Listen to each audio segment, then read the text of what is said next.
નમસ્કાર, આપની સાથે હું શુભેદાતા। તો થોડી જ વારમાં સંસદમાં બજેટ સત્ર શરૂ થવાનું છે। આ પહેલી વખત બજેટ સેશન પર રાષ્ટ્રપતિના સંબોધન દરમિયાન સાંસદ સેન્ટ્રલ હોલ ઉપરાંત લોકસભા અને રાજ્યસભામાં બેસવાના છે। તો સોશિયલ ડિસ્ટન્સના કારણે આ પ્રકારની વ્યવસ્થા વખતે રાખવામાં આવી છે। નાણામંત્રી નિર્મલા સીતારમણ 1 ફેબ્રુઆરીએ જ્યાં બજેટ રજૂ કરશે, પરંતુ તે પહેલા હવે થોડી જ વારમાં રાષ્ટ્રપતિ પોતાનું અભિવાદન આપશે, સ્પીચ આપશે।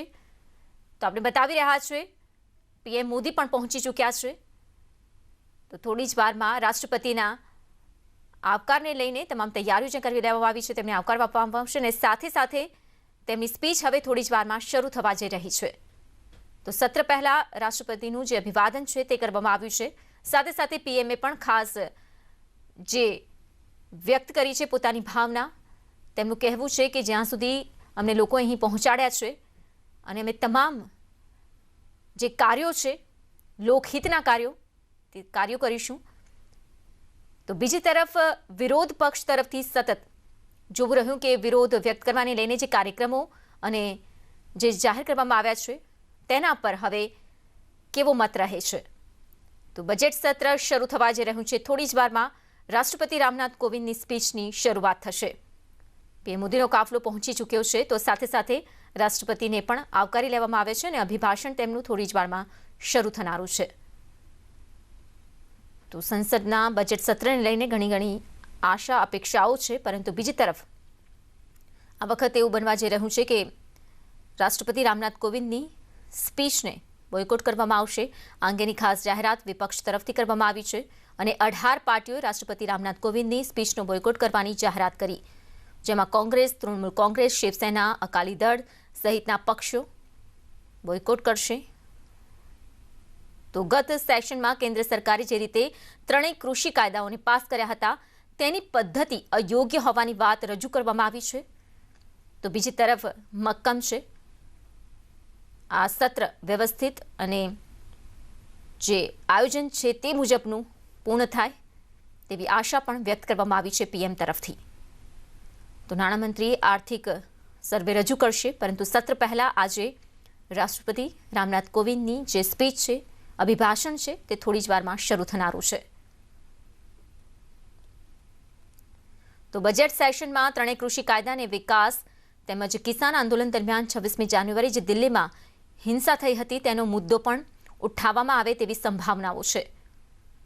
તો કોંગ્રેસ નેતા ગુલામ નબી આઝાદે પણ આ મામલે જણાવ્યું હતું કે મોદી સરકારે વિપક્ષની સાથે સાથે જે ચર્ચા કરવી જોઈએ તે ચર્ચા કર્યા વગર જ કૃષિ કાયદાને ગૃહમાં પસાર કર્યો હતો। આ મુજબના આરોપો પણ લગાવવામાં આવ્યા છે। ત્યારે આ વખતનું બજેટ સત્ર કેવું બની રહે છે તેના પર સૌ કોઈની મીટ મંડાયેલી છે, પરંતુ ભવનના આપણે સીધા દ્રશ્ય બતાવી રહ્યા છે જ્યાં પીએમ પ્રવેશી રહ્યા છે અને હવે માત્ર રાહ છે રાષ્ટ્રપતિ રામનાથ કોવિંદના અભિભાષણની। તો ઉપરાષ્ટ્રપતિ પણ પહોંચી ચૂક્યા છે, વેંકૈયા નાયડુ જેઓ સ્ટેજ પર પહોંચી રહ્યા છે।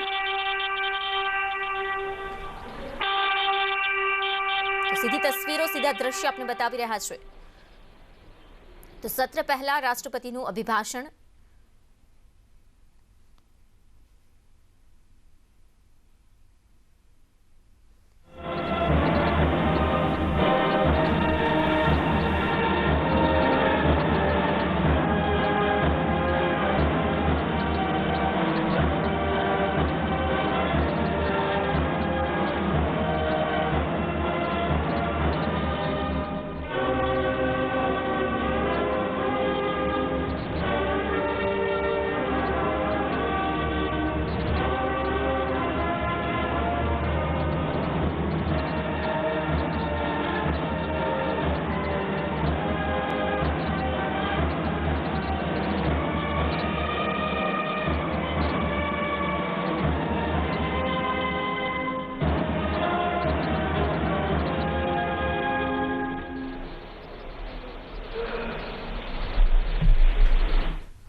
माननीय सदस्यगण,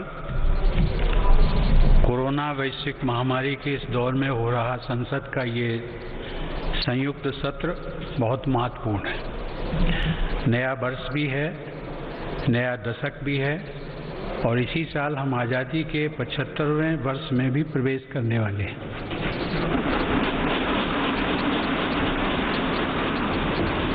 आज संसद के आप सभी सदस्य हर भारतवासी के इस संदेश और इस विश्वास के साथ यहाँ उपस्थित हैं कि चुनौती कितनी ही बड़ी क्यों न हो, ना हम रुकेंगे और ना भारत रुकेगा।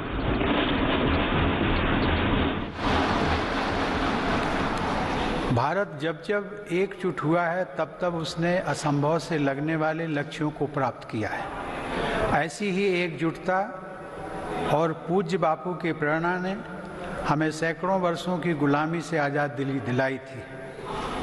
इसी भावना को अभिव्यक्त करते हुए राष्ट्र प्रेम से ओतप्रोत कवि असम केसरी अंबिका गिरी राय चौधरी ने कहा था, ओम तत्सत भारत महात ऐक चेतोनाथ एक ध्यानोत ऐक साधोनाथ ऐक आवेगोत ऐक होइसा ऐक होइसा।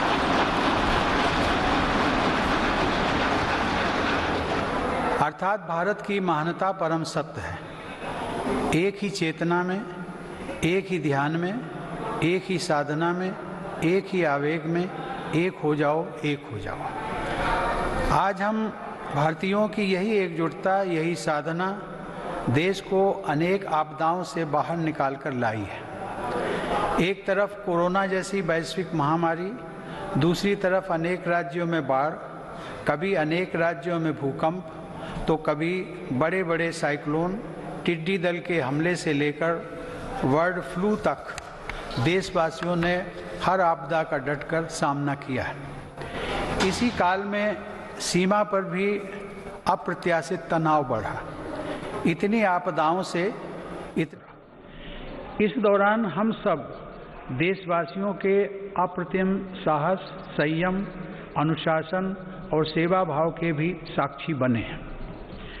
महामारी के खिलाफ इस लड़ाई में हमने अनेक देशवासियों को असमय खोया भी है। हम सभी के प्रिय और पूर्ववर्ती राष्ट्रपति प्रणब मुखर्जी का निधन भी कोरोना काल में हुआ। संसद के 6 सदस्य भी कोरोना की वजह से असमय हमें छोड़कर चले गए। मैं सभी के प्रति अपनी विनम्र श्रद्धांजलि अर्पित करता हूँ। माननीय सदस्यगण, हमारे शास्त्रों में कहा गया है, कृतम में दक्षिणे हस्ते जयो में सब आहिता। अर्थात हमारे एक हाथ में कर्तव्य होता है तो दूसरे हाथ में सफलता होती है। कोरोना महामारी के इस समय में जब दुनिया का प्रत्येक व्यक्ति, हर देश इससे प्रभावित हुआ, आज भारत एक नए सामर्थ्य के साथ दुनिया के सामने उभर कर आया है।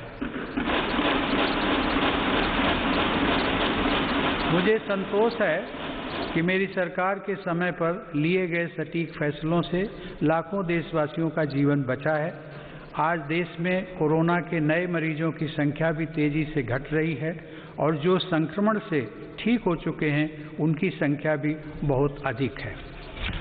माननीय सदस्यगण, जब हम बीते एक वर्ष को याद करते हैं तो हमें स्मरण होता है कि कैसे एक ओर नागरिकों के जीवन की रक्षा की चुनौती थी तो दूसरी तरफ अर्थव्यवस्था की चिंता भी करनी थी। अर्थव्यवस्था को संभालने के लिए रिकॉर्ड आर्थिक पैकेज की घोषणा के साथ ही मेरी सरकार ने इस बात का भी ध्यान रखा कि किसी गरीब को भूखा न रहना पड़े। प्रधानमंत्री गरीब कल्याण योजना के माध्यम से 8 महीनों तक 80 करोड़ लोगों को 5 किलो प्रति माह अतिरिक्त अनाज निःशुल्क सुनिश्चित किया गया।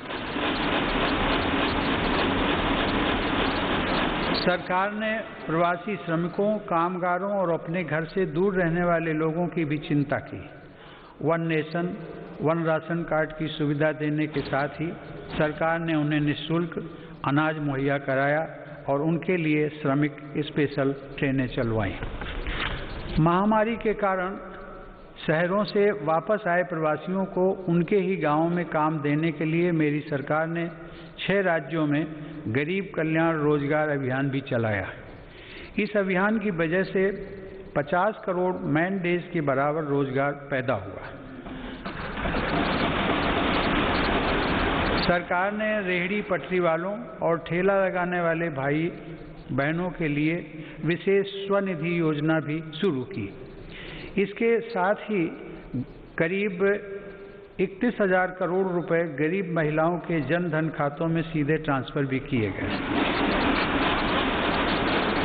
इस दौरान देश भर में उज्ज्वला योजना की लाभार्थी गरीब महिलाओं को 14 करोड़ से अधिक मुफ्त गैस सिलेंडर भी मिले। अपने सभी निर्णयों में मेरी सरकार ने संघीय ढांचे की सामूहिक शक्ति का अद्वितीय उदाहरण भी प्रस्तुत किया है। केंद्र और राज्य सरकारों के बीच इस समन्वय ने लोकतंत्र को मजबूत बनाया है और संविधान की प्रतिष्ठा को सशक्त किया है।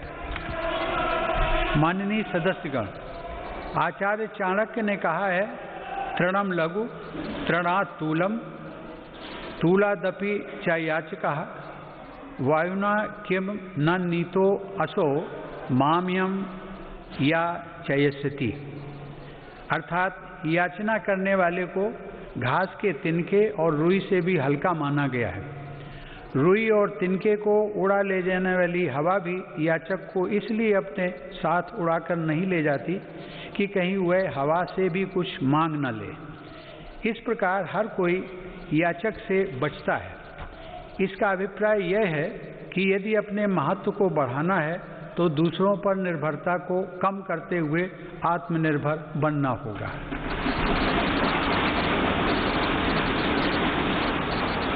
आज़ादी की लड़ाई के समय हमारे स्वतंत्रता सेनानी जिस सशक्त और स्वतंत्र भारत का सपना देख रहे थे, उस सपने को सच करने का आधार भी देश की आत्मनिर्भरता से ही जुड़ा था। कोरोना काल में बनी वैश्विक परिस्थितियों ने जब हर देश की प्राथमिकता उसकी अपनी ज़रूरतें थी, हमें ये याद दिलाया है कि आत्मनिर्भर भारत का निर्माण क्यों इतना महत्वपूर्ण है। इस दौरान भारत ने बहुत ही कम समय में 2200 से अधिक प्रयोगशालाओं का नेटवर्क बनाकर हजारों वेंटिलेटर्स का निर्माण करके पीपीई किट से लेकर टेस्ट किट बनाने तक में आत्मनिर्भरता हासिल करके अपनी वैज्ञानिक क्षमता, अपनी तकनीकी दक्षता और अपने मजबूत स्टार्टअप इकोसिस्टम का भी परिचय दिया है। हमारे लिए यह और भी गर्व की बात है कि आज भारत दुनिया का सबसे बड़ा टीकाकरण अभियान चला रहा है। इस प्रोग्राम की दोनों वैक्सीन भारत में ही निर्मित हैं। संकट के इस समय में भारत ने मानवता के प्रति अपने दायित्व का निर्वहन करते हुए अनेक देशों को कोरोना वैक्सीन की लाखों खुराक उपलब्ध कराई है। भारत के इस कार्य की विश्व भर में हो रही प्रशंसा हमारी हजारों वर्ष पुरानी संस्कृति सर्वे सन्तु निरामया की भावना के साथ जग कल्याण की हमारी प्रार्थना हमारे प्रयासों को और ऊर्जा दे रही है। माननीय सदस्यगण, मेरी सरकार द्वारा स्वास्थ्य के क्षेत्र में पिछले 6 वर्षों में जो कार्य किए गए हैं, उनका बहुत बड़ा लाभ हमने इस कोरोना संकट के दौरान देखा है। इन वर्षों में इलाज से जुड़ी व्यवस्थाओं को आधुनिक बनाने के साथ ही बीमारी से बचाव पर भी उतना ही बल दिया गया है। राष्ट्रीय पोषण अभियान, फिट इंडिया अभियान, खेलो इंडिया अभियान, ऐसे अनेक कार्यक्रमों से स्वास्थ्य को लेकर देश में नई सतर्कता आई है। आयुर्वेद और योग को बढ़ावा देने के मेरी सरकार के प्रयासों का लाभ भी हमें देखने को मिला है। मेरी सरकार के प्रयासों से आज देश की स्वास्थ्य सेवाएं गरीबों को आसानी से उपलब्ध हो रही हैं तथा बीमारियों पर होने वाला उनका खर्च कम हो रहा है। आयुष्मान भारत प्रधानमंत्री जन आरोग्य योजना के तहत देश में 1.5 करोड़ गरीबों को 5 लाख रुपए तक का मुफ्त इलाज मिला है। इससे इन गरीबों को 30,000 करोड़ रुपए से ज़्यादा खर्च होने से बचे हैं। आज देश के 24,000 से ज़्यादा अस्पतालों में से किसी में भी आयुष्मान योजना का लाभ लिया जा सकता है। इसी तरह प्रधानमंत्री भारतीय जन औषधि योजना के तहत देश भर में बने 7,000 केंद्रों से गरीबों को बहुत सस्ती दर पर दवाइयां मिल रही हैं। इन केंद्रों में रोजाना लाखों मरीज दवाई खरीद रहे हैं। कीमत कम होने की वजह से मरीजों को सालाना लगभग 3,600 करोड़ रुपए की बचत हो रही है। माननीय सदस्यगण, देश में स्वास्थ्य सेवाओं के विस्तार के लिए मेडिकल शिक्षा का विस्तार भी अत्यंत आवश्यक है। साल 2014 में देश में सिर्फ 387 मेडिकल कॉलेज थे, लेकिन आज देश में 562 मेडिकल कॉलेज हैं। बीते 6 वर्षों में अंडर ग्रेजुएट और पोस्ट ग्रेजुएट चिकित्सा शिक्षा में 50,000 से ज़्यादा सीटों की वृद्धि हुई है। प्रधानमंत्री स्वास्थ्य सुरक्षा योजना के तहत सरकार ने 22 नए एम्स को भी मंजूरी दी है।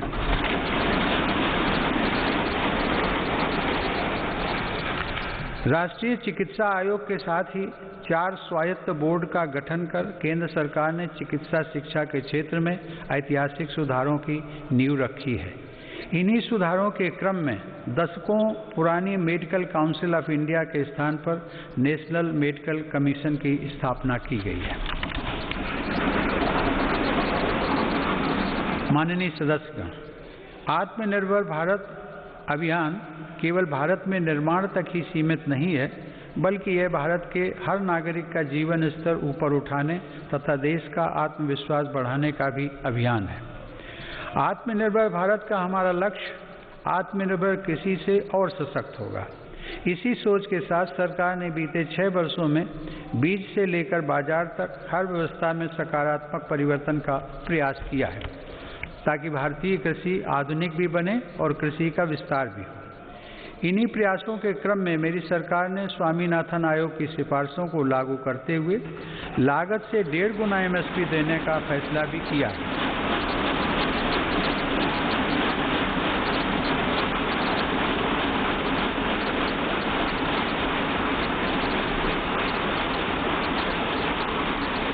मेरी सरकार आज न सिर्फ MSP पर रिकॉर्ड मात्रा में खरीद कर रही है, बल्कि खरीद केंद्रों की संख्या को भी बढ़ा रही है। आज कृषि के लिए उपलब्ध सिंचाई के साधनों में भी व्यापक सुधार आ रहा है। पर ड्रॉप मोर क्रॉप के मंत्र पर चलते हुए सरकार पुरानी सिंचाई परियोजनाओं को पूरा करने के साथ ही सिंचाई के आधुनिक तरीके भी किसानों तक पहुंचा रही है। 2013-14 में जहां 42 लाख हेक्टेयर जमीन में ही माइक्रो इरिगेशन की सुविधा थी, वहीं आज 56 लाख हेक्टेयर से ज़्यादा अतिरिक्त जमीन को माइक्रो इरिगेशन से जोड़ा जा चुका है। मुझे खुशी है कि सरकार के इन प्रयासों को हमारे किसान अपने परिश्रम से और आगे बढ़ा रहे हैं। आज देश में खाद्यान्न उपलब्धता रिकॉर्ड स्तर पर है। वर्ष 2008-9 में जहां देश में 234 मिलियन टन खाद्यान्न की पैदावार हुई थी, वहीं साल 2019-20 में देश की पैदावार बढ़कर 296 मिलियन टन तक पहुंच गई है। इसी अवधि में सब्जी और फलों का उत्पादन भी 215 मिलियन टन से बढ़कर अब 320 मिलियन टन तक पहुंच गया है। मैं इसके लिए देश के किसानों का अभिनंदन करता हूं।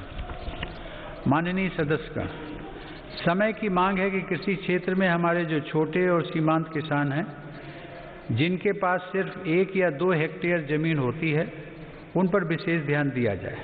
देश के सभी किसानों में से 80% से ज़्यादा ये छोटे किसान ही हैं और इनकी संख्या 10 करोड़ से ज़्यादा है। मेरी सरकार की प्राथमिकताओं में ये छोटे और सीमांत किसान भी हैं। ऐसे किसानों के छोटे छोटे खर्च में सहयोग करने के लिए PM किसान सम्मान निधि के जरिए उनके खातों में लगभग 1,13,000 करोड़ से अधिक रुपए सीधे ट्रांसफर किए जा चुके हैं। प्रधानमंत्री फसल बीमा योजना का लाभ भी देश के छोटे किसानों को हुआ है। इस योजना के तहत पिछले 5 वर्षों में किसानों को 17,000 करोड़ रुपए प्रीमियम के एवज में लगभग 90,000 करोड़ रुपए की राशि मुआवजे के तौर पर मिली है। देश के छोटे किसानों को साथ जोड़कर 10,000 किसान उत्पादक संगठनों यानी फार्मर प्रोड्यूसर ऑर्गेनाइजेशंस को स्थापित करने का अभियान एक ऐसा ही प्रभावशाली कदम है। इससे इन छोटे किसानों को समृद्ध किसानों की तरह बेहतर तकनीक, ज़्यादा ऋण, पोस्ट हार्वेस्टिंग प्रोसेसिंग एवं मार्केटिंग की सुविधाएं और प्राकृतिक आपदा के समय सुरक्षा मिलनी सुनिश्चित हुई है। इससे किसानों को अपनी फसल की ज़्यादा कीमत और ज़्यादा बचत का विकल्प भी मिला है। माननीय सदस्यगण, व्यापक विमर्श के बाद संसद ने 7 महीने पूर्व 3 महत्वपूर्ण कृषि सुधार, कृषक उपज व्यापार और कृषक संवर्धन और सरलीकरण विधेयक, कृषि सशक्तिकरण और संरक्षण, कीमत आश्वासन और कृषि सेवा करार विधेयक और आवश्यक वस्तु संशोधन विधेयक पारित किए हैं। इन कृषि सुधारों का सबसे बड़ा लाभ भी 10 करोड़ से अधिक छोटे किसानों को तुरंत मिलना शुरू हुआ।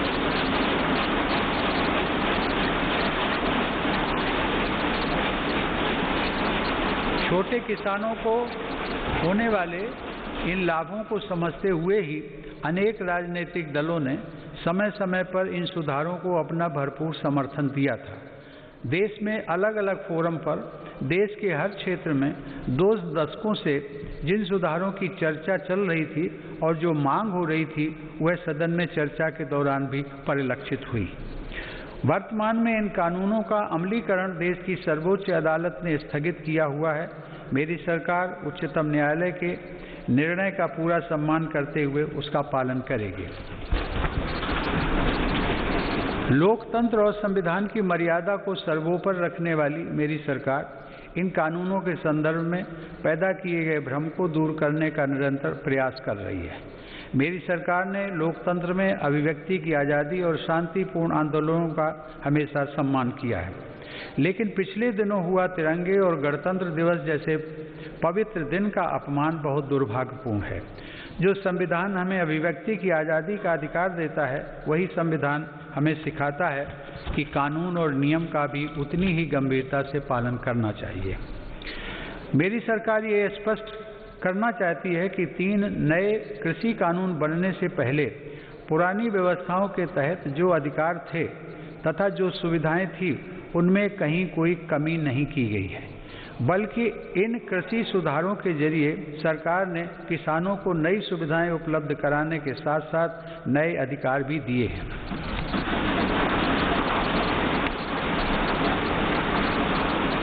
माननीय सदस्यगण, कृषि को और लाभकारी बनाने के लिए मेरी सरकार आधुनिक कृषि इंफ्रास्ट्रक्चर पर भी विशेष ध्यान दे रही है। इसके लिए 1 लाख करोड़ रुपए के एग्रीकल्चर इंफ्रास्ट्रक्चर फंड की शुरुआत की गई है। देश भर में शुरू की गई किसान रेल भारत के किसानों को नया बाजार उपलब्ध कराने में नया अध्याय लिख रही है।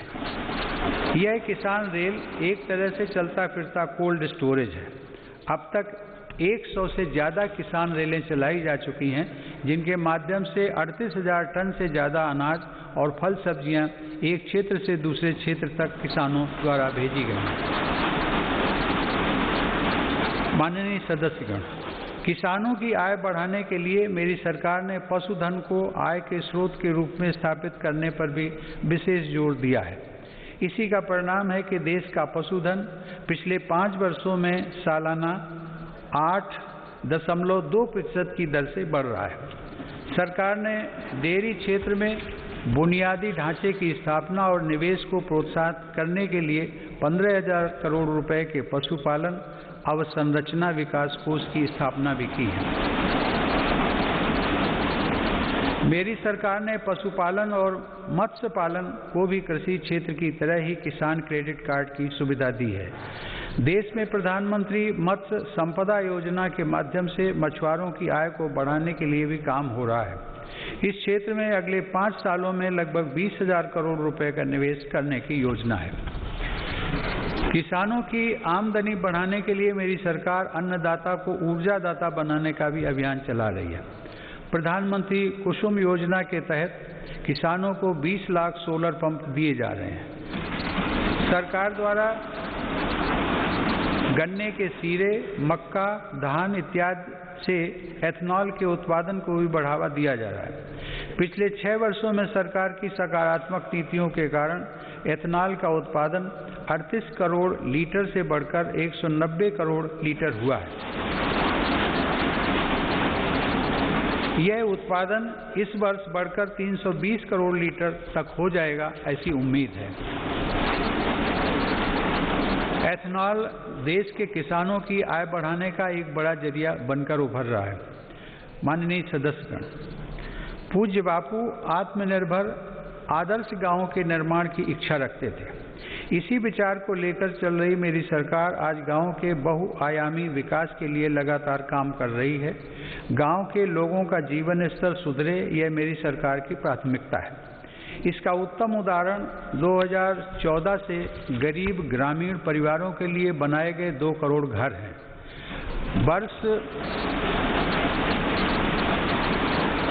वर्ष 2022 तक हर गरीब को पक्की छत देने के लिए प्रधानमंत्री आवास योजना की गति भी तेज की गई है। मेरी सरकार द्वारा शुरू की गई स्वामित्व योजना से अब ग्रामीणों को उनकी संपत्ति पर कानूनी हक मिल रहा है। स्वामित्व के इस अधिकार से अब गांव में भी संपत्तियों पर बैंक लोन लेना, हाउस लोन लेना आसान बनेगा और ग्रामीण क्षेत्रों में आर्थिक गतिविधियां तेज होंगी। इस योजना का भी विशेष लाभ गांव के छोटे उद्यमियों और कुटीर उद्योगों से जुड़े लोगों तथा छोटे किसानों को होगा। माननीय सदस्यगण, बाबा साहेब आम्बेडकर संविधान के मुख्य शिल्पी होने के साथ साथ हमारे देश में वाटर पॉलिसी को दिशा दिखाने वाले भी थे। 8 नवंबर 1945 को कटक में एक कॉन्फ्रेंस के दौरान उन्होंने कहा था, water is wealth, water being the wealth of the people and its distribution being uncertain, the correct approach is not to complain against nature but to conserve water. Baba Saheb की प्रेरणा को साथ लेकर मेरी सरकार जल जीवन मिशन की महत्वाकांक्षी योजना पर काम कर रही है।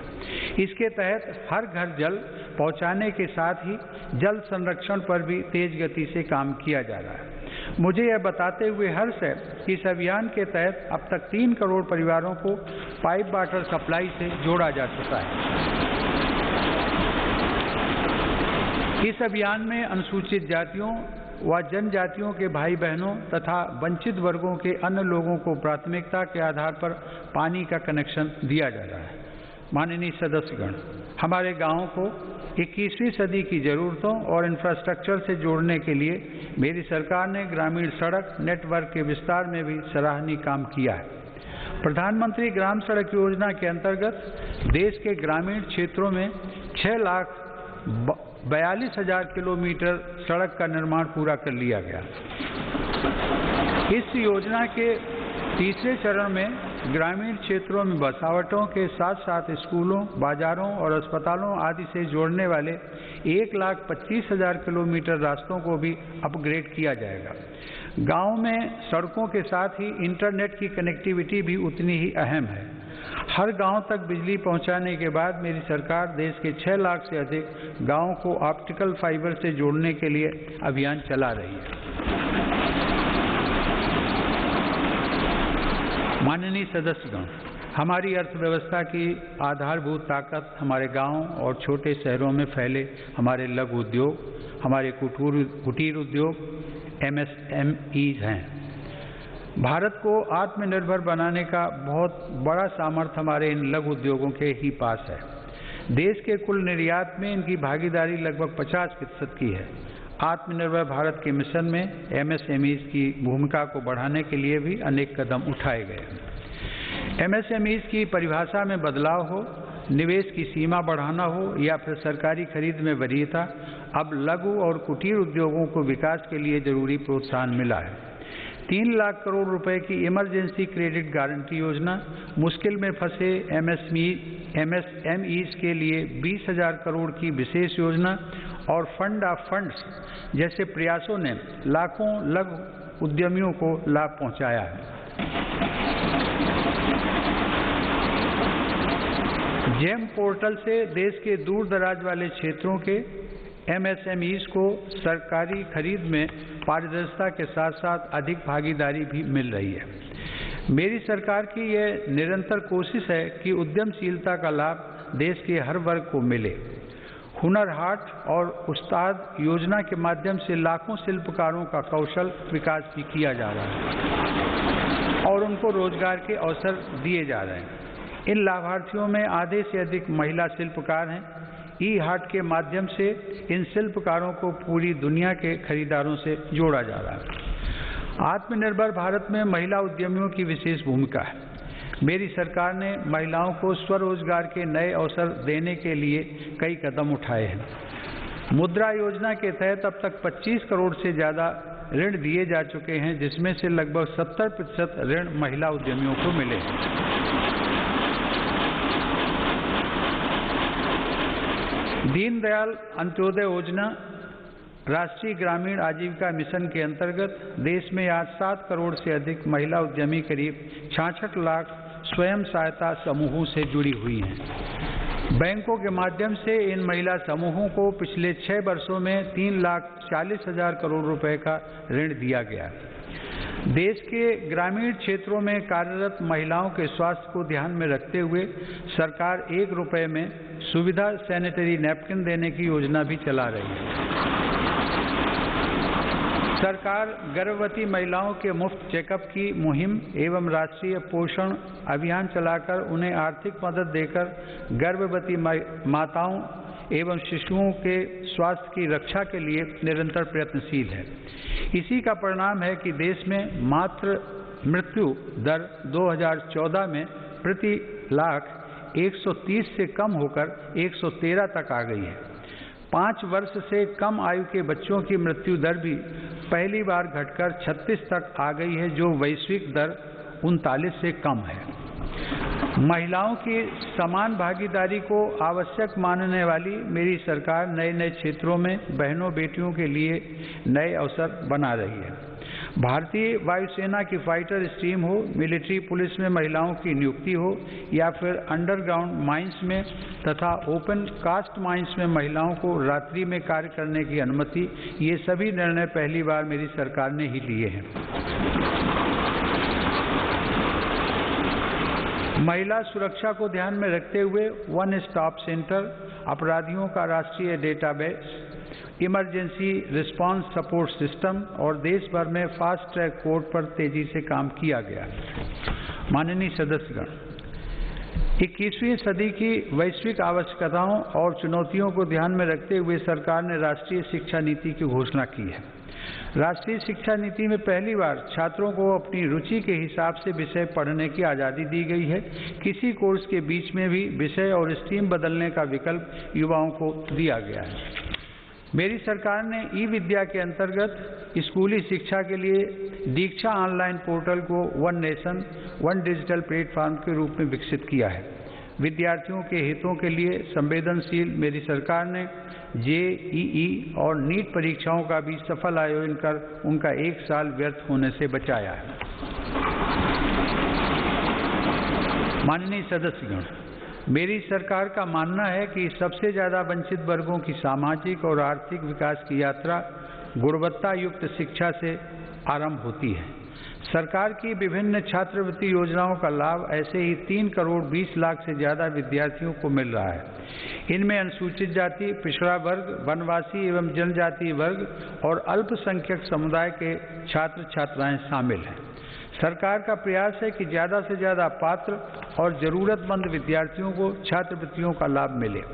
इसके साथ ही अनुसूचित जाति के विद्यार्थियों को दी जाने वाली पोस्ट मैट्रिक छात्रवृत्ति में केंद्र सरकार के हिस्से को भी बढ़ाया जा रहा है। इसी प्रकार जनजातीय युवाओं की शिक्षा के लिए हर आदिवासी बहुल ब्लॉक तक एकलव्य आवासीय मॉडल स्कूल के विस्तार का काम भी किया जा रहा है। अब तक इस प्रकार के 550 से ज़्यादा स्कूल स्वीकृत किए जा चुके हैं। शिक्षा के साथ साथ नौकरी की प्राथमिकताएं आसान करने और व्यवस्थित करने पर भी मेरी सरकार का जोर है। ग्रुप सी और ग्रुप डी में इंटरव्यू समाप्त करने से युवाओं को बहुत लाभ हुआ है। सरकार ने नेशनल रिक्रूटमेंट एजेंसी का गठन करके नौजवानों को नियुक्ति के लिए कई अलग अलग परीक्षाएं देने की परेशानी से मुक्त किया है। माननीय सदस्यगण, मेरी सरकार सबका साथ, सबका विकास, सबका विश्वास के मंत्र के साथ देश के हर क्षेत्र और हर वर्ग के विकास को प्राथमिकता दे रही है। दिव्यांगजनों की मुश्किलों को कम करने के लिए देश भर में हजारों इमारतों को, सार्वजनिक बसों और रेलवे को सुगम बनाया गया है। लगभग 700 वेबसाइटों को दिव्यांगजनों के अनुकूल तैयार किया गया है। इसी तरह ट्रांसजेंडर व्यक्तियों को भी बेहतर सुविधाएं और समान अवसर देने के लिए transgender persons protection of rights act लागू किया गया है। डी नोटिफाइड नोमैडिक एवं सेमी नोमैडिक कम्युनिटीज यानी विमुक्त, घुमंतु और अर्धघुमंतु समुदायों के लिए भी विकास एवं कल्याण बोर्ड की स्थापना की गई है। विकास की दौड़ में पीछे रह गए देश के 112 आकांक्षी जिलों में मेरी सरकार प्राथमिकता के आधार पर विकास योजनाओं को लागू कर रही है। इसका बहुत बड़ा लाभ आदिवासी भाई बहनों को हो रहा है। आदिवासियों की आजीविका के प्रमुख साधन यानी वन उपज की मार्केटिंग और वन उपज आधारित छोटे उद्योगों की स्थापना का काम भी जारी है। ऐसी कोशिशों से लगभग 600 करोड़ रुपए की अतिरिक्त राशि जनजातीय परिवारों तक पहुंची है। सरकार द्वारा 46 वन उपजों पर MSP 90% तक बढ़ाई गई है। माननीय सदस्यगण, आधुनिक टेक्नोलॉजी का भारत में विकास और हर भारतीय की आधुनिक टेक्नोलॉजी तक आसान पहुंच आत्मनिर्भर बनते भारत की अहम पहचान है। 2 गज की दूरी की अनिवार्यता के बीच देश की संस्थाओं और नागरिकों ने डिजिटल इंडिया की ताकत से देश की रफ्तार को थमने नहीं दिया। पिछले वर्ष दिसंबर में UPI से 4 लाख करोड़ रुपए से भी अधिक का डिजिटल पेमेंट हुआ है। आज देश के 200 से ज़्यादा बैंक UPI व्यवस्था से जुड़े हैं। इसी तरह डिजी लॉकर का 400 करोड़ से अधिक डिजिटल डॉक्यूमेंट्स के लिए पेपरलेस प्लेटफॉर्म की तरह उपयोग किया जा रहा है। उमंग ऐप पर भी देश के करोड़ों नागरिक 2000 से ज़्यादा सेवाओं का लाभ ले रहे हैं। देश में 3.5 लाख से अधिक कॉमन सर्विस सेंटर ग्रामीण क्षेत्रों में लोगों को सरकारी सेवाओं से जोड़ रहे हैं। इसी क्रम में इंडियन स्टैंप एक्ट में संशोधन करके अब देश में ई-स्टैंप की व्यवस्था भी लागू कर दी गई है। जनधन खातों, आधार और मोबाइल की त्रिशक्ति ने लोगों को उनका अधिकार सुनिश्चित किया है। इस जैम त्रिशक्ति की वजह से 1,80,000 करोड़ रुपए गलत हाथों में जाने से बच रहे हैं। मेरी सरकार द्वारा राष्ट्रीय डिजिटल हेल्थ मिशन के जरिए चिकित्सा सेवाओं को डिजिटल बनाने की शुरुआत भी की गई है। इसके माध्यम से आने वाले समय में देश के नागरिक डिजिटल अपॉइंटमेंट, डिजिटल रिपोर्ट के साथ साथ डिजिटल हेल्थ रिकॉर्ड जैसी सुविधाओं का लाभ भी उठा सकेंगे। हमारा अपना नेविगेशन सैटेलाइट सिस्टम नाविक भी आज भारत का गौरव बढ़ा रहा है। इसका लाभ अब हजारों मछुआरे साथियों को मिल रहा है। हाल ही में नेशनल एटॉमिक क्लॉक और भारतीय निर्देशक द्रव्य प्रणाली के रूप में नए मानक भी राष्ट्र को समर्पित किए गए हैं। इन स्वदेशी समाधानों से भारत के प्रोडक्ट्स को अंतर्राष्ट्रीय मानकों के अनुरूप बनाने में मदद मिलेगी। टेक्नोलॉजी का यह अभियान देश की लोकतांत्रिक संस्थाओं को भी सशक्त कर रहा है। इस दिशा में राष्ट्रीय ई-विधान ऐप के जरिए देश की सभी विधानसभाओं, विधान परिषदों और संसद के दोनों सदनों का डिजिटलीकरण किया जा रहा है। राज्य विधानसभाओं में नेशनल ई-विधान एप्लीकेशन यानी नेवा का कार्यान्वयन विधायी और लोकतांत्रिक प्रक्रियाओं के संचालन में एक नए युग की शुरुआत करेगा। माननीय सदस्यगण, हमारी संसद लोकतंत्र में देशवासियों की बढ़ती हुई भागीदारी और नए भारत की आकांक्षाओं की पूर्ति का एक महत्वपूर्ण माध्यम है। पहले की सरकारों में तथा संसद के सदनों में ये बात उठती रही है कि संसद की यह इमारत हमारी वर्तमान आवश्यकताओं को पूरा करने में अपर्याप्त सिद्ध हो रही है। संसद की नई इमारत को लेकर पहले की सरकारों ने भी प्रयास किए थे। यह सुखद संयोग है कि आज़ादी के 75वें वर्ष की तरफ बढ़ते हुए हमारे देश ने संसद की नई इमारत का निर्माण शुरू कर दिया।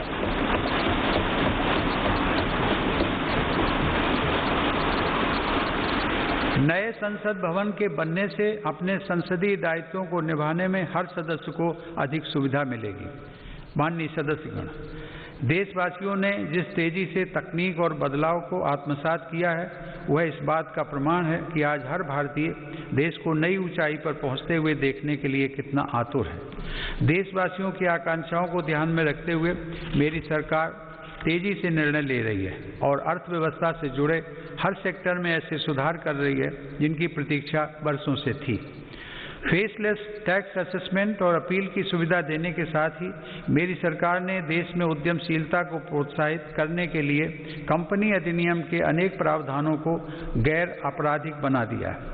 उद्योगों को जरूरी सुविधाएं मिल सकें, इसके लिए औद्योगिक क्षेत्रों का GIS तकनीक पर आधारित डेटाबेस तैयार किया जा रहा है। इस डेटाबेस में देश भर की लगभग 5 लाख हेक्टेयर औद्योगिक भूमि से जुड़ी जानकारी उपलब्ध है।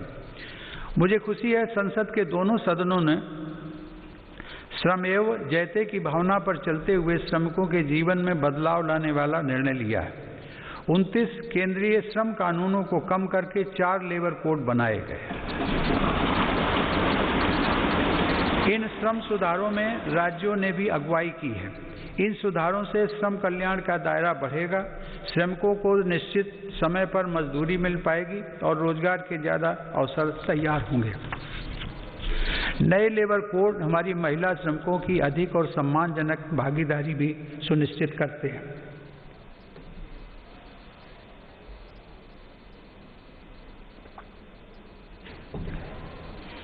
उद्योगों के लिए श्रम के साथ साथ आसान पूंजी भी बहुत आवश्यक है। इसके लिए देश के बैंकिंग सिस्टम को सशक्त किया जा रहा है। देश में बड़े और शक्तिशाली बैंकों के निर्माण के लिए छोटे बैंकों का आपस में विलय भी इसी दिशा में उठाया गया कदम है।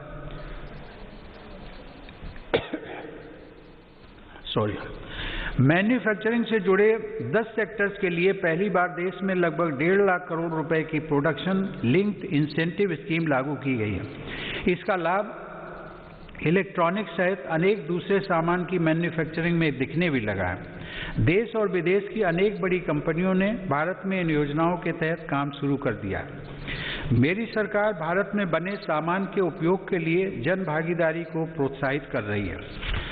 आज वोकल फॉर लोकल देश में जन आंदोलन का रूप ले चुका है।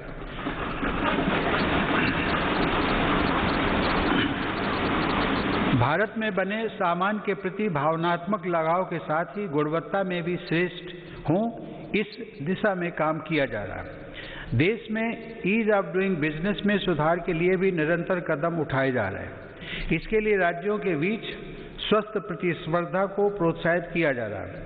यह बड़े हर्ष की बात है कि रैंकिंग में सुधार की गंभीरता को राज्य भी समझ रहे हैं और इसमें बढ़-चढ़ कर हिस्सा ले रहे हैं। कोरोना के इस काल में प्रत्येक भारतीय का जीवन बचाने के प्रयासों के बीच अर्थव्यवस्था को जो हानि हुई थी, उससे भी अब देश उबरने लगा है। यह आज अनेक इंडिकेटर्स के माध्यम से स्पष्ट हो रहा है। इस मुश्किल समय में भी भारत दुनिया के निवेशकों के लिए आकर्षक स्थान बनकर उभरा है। अप्रैल से अगस्त 2020 के बीच लगभग $36 अरब का रिकॉर्ड प्रत्यक्ष विदेशी निवेश भारत में हुआ है।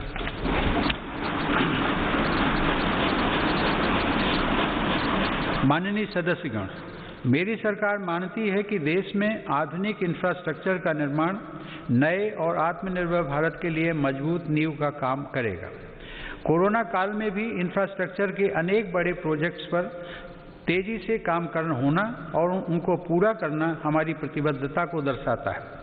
चेन्नई से पोर्ट ब्लेयर तक सबमरीन ऑप्टिकल फाइबर केबल हो, अटल टनल हो या फिर 4 धाम सड़क परियोजना, हमारा देश विकास के कार्यों को आगे बढ़ाता रहा।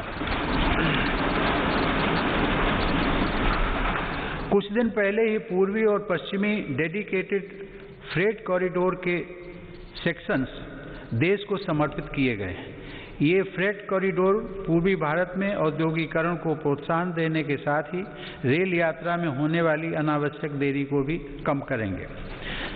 देश के इंफ्रास्ट्रक्चर को आधुनिक रूप देने के लिए मेरी सरकार 110 लाख करोड़ रुपए से अधिक की नेशनल इंफ्रास्ट्रक्चर पाइपलाइन पर भी काम कर रही है। साथ ही भारतमाला परियोजना के पहले चरण में 6 नए एक्सप्रेसवे और 18 नए एक्सेस कंट्रोल्ड कॉरिडोर्स का निर्माण चल रहा है। गुजरात के हजीरा और घोघा के बीच शुरू की गई रो पैक्स फेरी सेवा हो या फिर केवड़िया और साबरमती रिवर फ्रंट के बीच सी प्लेन सेवा, ये भारत में वाटर ट्रांसपोर्ट को नया आयाम दे रहे हैं। दुनिया की सबसे ऊंची सरदार पटेल की प्रतिमा का गौरव अपने साथ रखने वाले केवड़िया से अब देश के अनेक शहरों से सीधे ट्रेनें भी चलने लगी हैं। माननीय सदस्यगण, देश को गैस बेस्ड इकोनॉमी बनाने के लिए गैस कनेक्टिविटी पर भी तेज गति से काम किया जा रहा है। कुछ दिनों पहले ही कोच्चि मैंगलोर गैस पाइपलाइन का लोकार्पण किया गया है। डोभी दुर्गापुर गैस पाइपलाइन का निर्माण ऊर्जा गंगा का प्रवाह बढ़ा रहा है। यह पाइपलाइन पश्चिम बंगाल तक जाएगी और पूर्वी भारत के विभिन्न उद्योगों, विशेषकर खाद्य कारखानों को गैस उपलब्ध कराएगी। इसी तरह तमिलनाडु के खाद्य कारखाने और अन्य औद्योगिक इकाइयों को गैस पाइपलाइन से जोड़ने के लिए तूतीकोरन रामनाथपुरम गैस पाइपलाइन पर तीव्र गति से कार्य चल रहा है। माननीय सदस्यगण, मेरी सरकार देश में शहरीकरण के विकास को एक अवसर के रूप में देखती है। इसलिए शहरी इंफ्रास्ट्रक्चर का व्यापक निवेश किया जा रहा है। शहरों में गरीबों के लिए स्वीकृत 1 करोड़ से अधिक घरों में से करीब 40 लाख का निर्माण पूरा हो चुका है। कुछ दिन पहले देश के 6 शहरों में आधुनिक टेक्नोलॉजी आधारित घर बनाने का काम भी शुरू किया गया है। शहरों में काम करने वाले श्रमिकों को बेहतर आवास मिल सके, इसके लिए उचित किराए वाली योजना भी शुरू की गई है। शहरों में कनेक्टिविटी से जुड़ा इंफ्रास्ट्रक्चर भी सरकार की प्राथमिकता है। आज देश के 27 शहरों में मेट्रो सेवा के विस्तार के लिए काम चल रहा है। कुछ दिन पहले ही दिल्ली मेट्रो के एक रूट पर ड्राइवरलेस मेट्रो का परिचालन भी किया गया।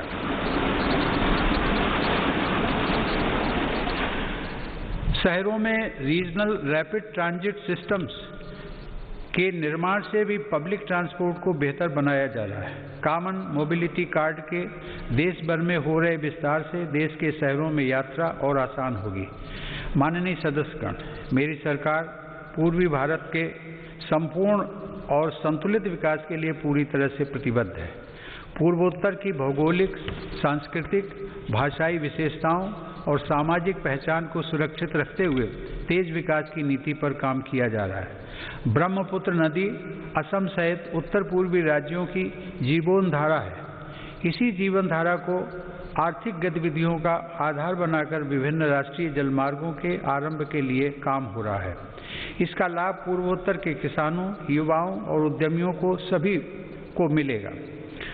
अर्थ ब्रह्मपुत्र प्रोग्राम से इंटीग्रेटेड नेशनल वाटरवेज का विकास कर ब्रह्मपुत्र और बराक नदी को विकास की धारा बनाने का प्रयास जारी है।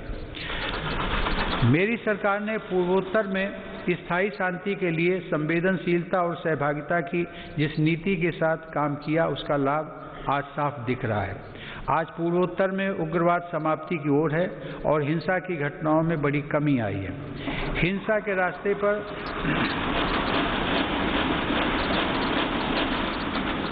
भटके युवा अब विकास और राष्ट्र निर्माण की मुख्य धारा में लौट रहे हैं। ब्रू शरणार्थियों के पुनर्वास को शांति और सौहार्द के साथ पूरा किया जा रहा है। इसी प्रकार ऐतिहासिक बोडो शांति समझौता भी हुआ है, जिसे सफलतापूर्वक लागू किया गया। समझौता होने के बाद इस बार बोडो टेरिटोरियल काउंसिल के चुनाव भी सफलता के साथ पूरे हुए हैं। माननीय सदस्यगण, मेरी सरकार देश की एकता और अखंडता को चुनौती देने वाली ताकतों से निपटने के लिए हर स्तर पर प्रयासरत है। एक तरफ जहां हिंसा प्रभावित क्षेत्रों में विकास को बढ़ावा दिया जा रहा है, वहीं दूसरी तरफ हिंसा फैलाने वाली ताकतों पर भी कड़ाई बरती जा रही है। इसी का परिणाम है कि नक्सली हिंसा की घटनाओं में बड़ी कमी आई है और नक्सल प्रभावित क्षेत्र का दायरा सिमट रहा है। मेरी सरकार की विकास नीति को जम्मू कश्मीर के लोगों ने भी भरपूर समर्थन दिया है। कुछ सप्ताह पहले ही आज़ादी के बाद पहली बार जम्मू कश्मीर में जिला परिषद के चुनाव सफलता के साथ संपन्न हुए।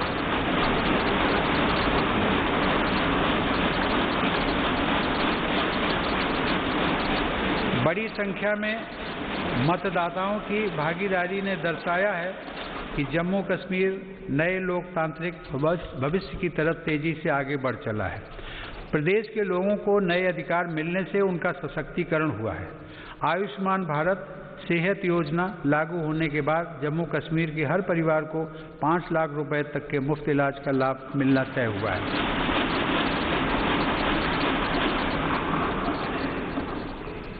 जम्मू में सेंट्रल एडमिनिस्ट्रेटिव ट्रिब्यूनल की एक बेंच भी स्थापित की गई है।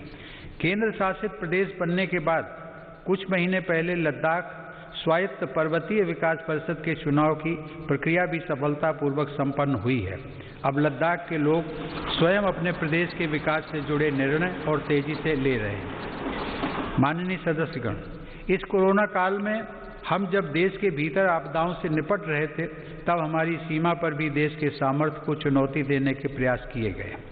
LAC पर द्विपक्षीय संबंधों और समझौताओं को दरकिनार करते हुए शांति भंग करने की कोशिश की गई, लेकिन हमारे सुरक्षा बलों ने न केवल पूरी सजगता, शक्ति और हौसले के साथ इन षड्यंत्रों का मुंह तोड़ जवाब दिया, बल्कि सीमा पर यथास्थिति बदलने के सभी प्रयासों को भी नाकाम किया।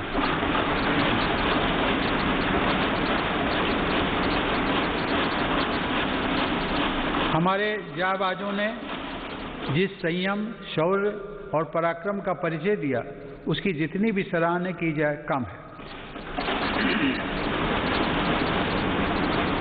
जून 2020 में हमारे 20 जवानों ने मातृभूमि की रक्षा के लिए गलवान घाटी में अपना सर्वोच्च बलिदान भी दिया। हर देशवासी इन शहीदों का कृतज्ञ है। मेरी सरकार देश के हितों की रक्षा के लिए पूरी तरह कटिबद्ध है और सतर्क भी है। LAC पर भारत की संप्रभुता की रक्षा के लिए अतिरिक्त सैन्य बलों की तैनाती भी की गई है। माननीय सदस्यगण, हमारे स्वाधीनता संग्राम के दौरान देशभक्ति के अमर गीतों की रचना करने वाले मलयालम के श्रेष्ठ कवि वल्लथोल ने कहा है, भारतम ऐन्ना पेरुकेट्टाल अभिमाना पूरिदम आगनम अंतरंगम। अर्थात जब भी आप भारत का नाम सुने, आपका हृदय गर्व से भर जाना चाहिए।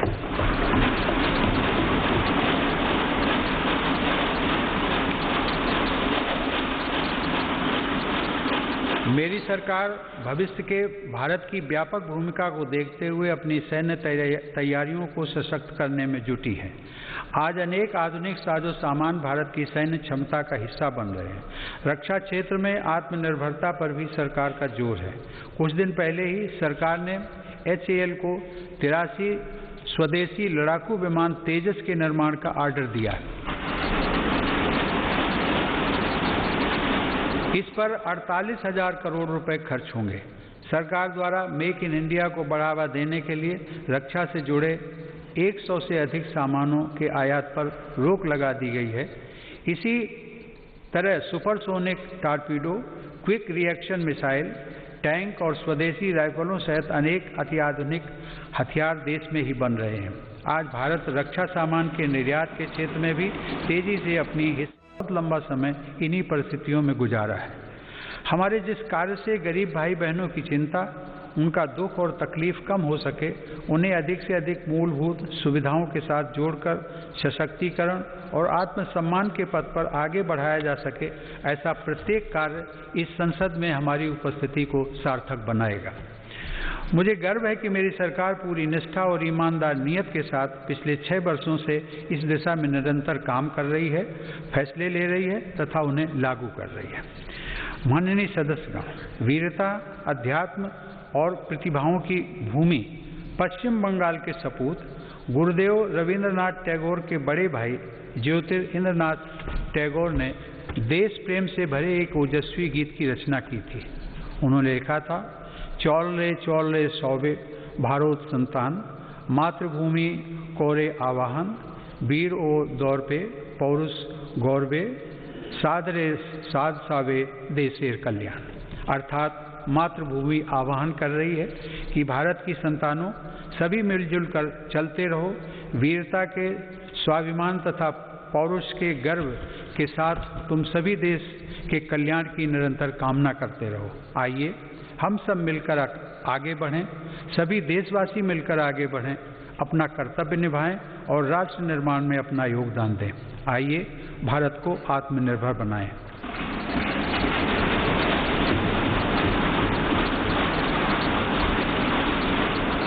आप सभी को बहुत बहुत शुभकामनाएं।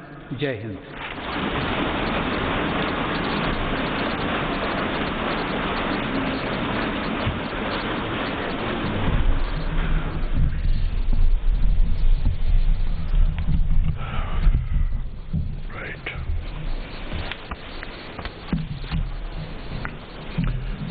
Honorable President, I wish to read some paragraphs from the English version of your address to both the Houses of Parliament assembled together today, and the rest of the address may be considered as read. Honorable members, this joint sitting of the Parliament, which is being held during the time of the coronavirus pandemic, has great significance. It is the beginning of the new year and a new decade. We will also be entering the 75th year of India's independence this year. All the members of Parliament present here today embody the conviction held by every Indian that the toughest of challenges will deter neither us nor India. Whenever India has remained united, it has been able to attain even seemingly unattainable goals. This solidarity and Pujya Babuji's inspiration had given us freedom from hundreds of years of colonial rule.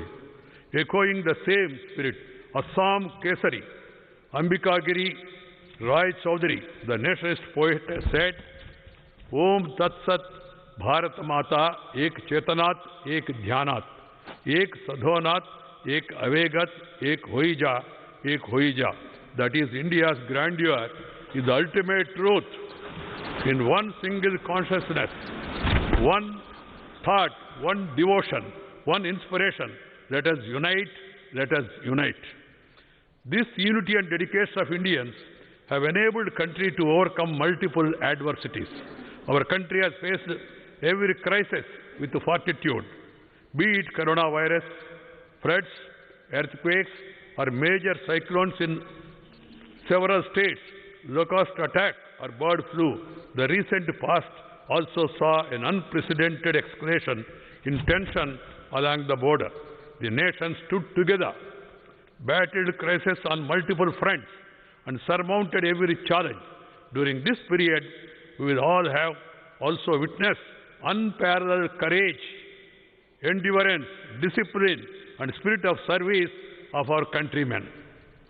Honorable members, when we think of the preceding year, we are reminded of the twin challenges that faced us, saving the lives of the citizens and protecting the economy. Besides announcing a record economic package for reviving the economy, my government took care to ensure that no poor person went hungry. Under the Pradhana Mantri Garib Kalyan Yojana, 80 crore people were provided an additional 5 kg free food grains for 8 months per month. We have also taken care of the plight of the migrant laborers, workers, and who were away from their homes, besides providing them with the facility of one nation, one ration card. The government made free fruit grains available and organized Islamic special trains for them. During this period, India has demonstrated scientific capabilities, technical expertise, and strength of startup systems by developing a network of over 2,200 laboratories in a short span, manufacturing thousands of ventilators, PPE kits, and test kits, thereby attaining self-reliance. It is a matter of immense pride that India is conducting the world's largest vaccination program. Both the vaccination rolled out under this program are produced indigenously. By making lakhs of corona vaccine doses available to several countries, India fulfilled its obligation towards humanity in these times of difficulty. The accolades being showered on India globally for this work, along with the essence of our age-old cultural tradition of Sarve Santu Niramaya and endeavor to work for human welfare, is imparting strength to our efforts. Atmanirbhar Bharat is not just confined to manufacturing in India, but also campaign aimed at elevating the standard of living of every Indian, as well as boosting the self-confidence of the country. Our goal of an Atmanirbhar Bharat will be further strengthened by self-reliance in agriculture. With this idea, the government have, for the last 6 years, attempted to bring positive transformation in the seed-to-market system so that the Indian agriculture is modernized and also sees growth. In pursuance of these efforts, my government decided to implement the recommendations of the Swaminathan Commission report and increase the MSP by at least 1.5 times of the cost of production. Today, my government is not only purchasing record quantities at the MSP, but also increasing the number of procurement centers across the country. I am happy to say that their hard work, our farmers are augmenting the efforts of the government. Today, the food grain availability in the country is at a record high. 2008 and 9, the food grain production in the country was 234 million, whereas in 2019-20, the production has increased to 296 million tons. During the same period, the production of fruits and vegetables have also increased from 215 million tons to 320 million tons. I congratulate the farmers of the country for these achievements. Honorable members, my government accords priority to the small and marginal farmers too.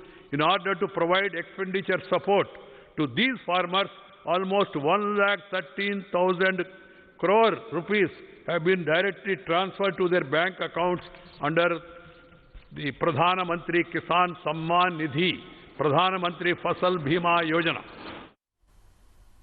तो budget सत्रनी આજથી શરૂઆત